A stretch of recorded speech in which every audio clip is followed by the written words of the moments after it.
This was so cool. I can't emphasize enough how cool this was. Just look at that picture.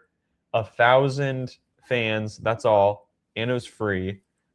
This is what Banana Ball is all about. I know it was hard to get a ticket, obviously. Like, it's, if you're not right there, it's hard. But think about the people that live in that town, that go to that high school. That go to that high school, all that stuff. You know, like, just it's so cool for them to have that type of experience. It was free to attend, and I've said this over and over again that I personally love the smaller venues of Banana Ball opposed to the big ones. And we had the smallest one, and then 2 days later, the biggest one ever. And it looks awesome. The big ones look awesome on TV.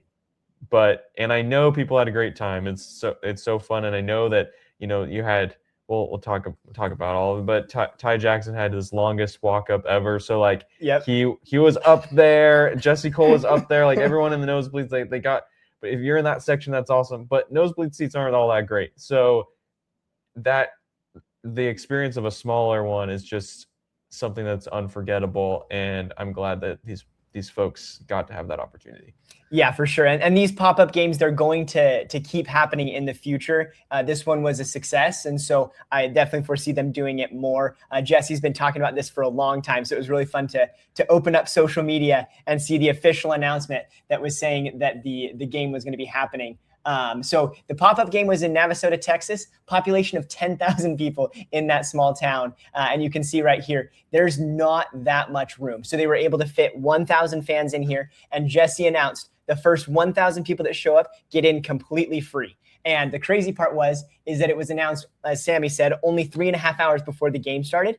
And just 2 hours later, it was maxed out. Yeah. Still an hour and a half before the game started. No one else could get in even if they tried. So just crazy that they were able to pull all of that demand, and just super exciting for the tailgaters to get to do it in Texas, and then the Bananas obviously being a part of it as well. Yeah, what a weekend for the tailgaters.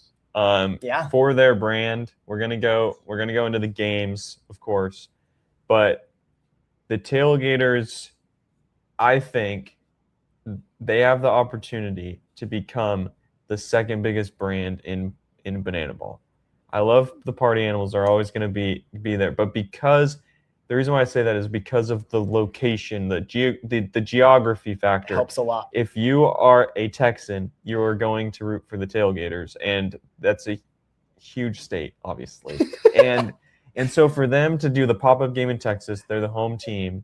They have this really unique thing that is just for locals in Texas to experience, and then you go and have the biggest Banana Ball game ever at Kyle Field, and everyone there, I mean, a lot of people there, they know about the Bananas. They don't know about the tailgaters yet, but they're from Texas. They're going to buy Texas gear, and then they won. And so it's just a huge weekend for the tailgaters as a brand. Yes, 100%. And we'll get deeper into the 100,000 seat stadium in just a minute. Don't. Because I'm not a tailgaters fan. I'm saying don't clip that, Biff, because the party animals they're not going anywhere. But I'm just saying that this was a huge weekend for that brand, and we should want all of these brands to explode them in popularity, because it's good for the sport and it gives some competition to the Bananas, and hopefully we see more other jerseys. 100%. But so yeah, the Texas tailgaters dominated, and then pictures struggling to load, but the All-American Rejects showed up after the game. So the All-American Rejects have become famous for their pop-up tour, where they go to someone's house and they do the performance there. And so they showed up at the end of this game right after the tailgaters won, and just spent some time with them. So that was pretty cool to kind of see how that all went down. Yeah, seriously. You're just a random high school student in this Texas town that I personally have never heard of before this week. If someone is in the chat from there, please let us know. But yeah, it's just the Bananas show up, tailgaters show up, and the All-American Rejects show up at your high school. The The coolest thing that ever happened at one of my schools growing up was my middle school. I mean, he was a Pro Bowler, so it was cool. But Ovi Mihaly, I only remember him because I actually saw him in person.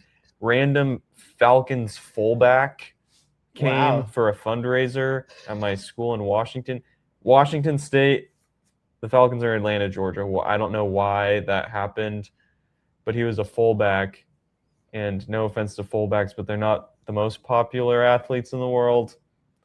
That's the coolest thing that ever happened at my high school. I think this one ups that. 100%. Like, can you imagine those kids that now they get to go talk to their friends and say, hey, I went to a Savannah Bananas game at my high school. Like every time they go to that baseball field, they're going to remember those moments with the Savannah Bananas and the Texas Tailgaters and just have all of that fun, all those fun memories. And it's really cool because someone was asking in the chat, like, I wonder how long they were holding on to this secret.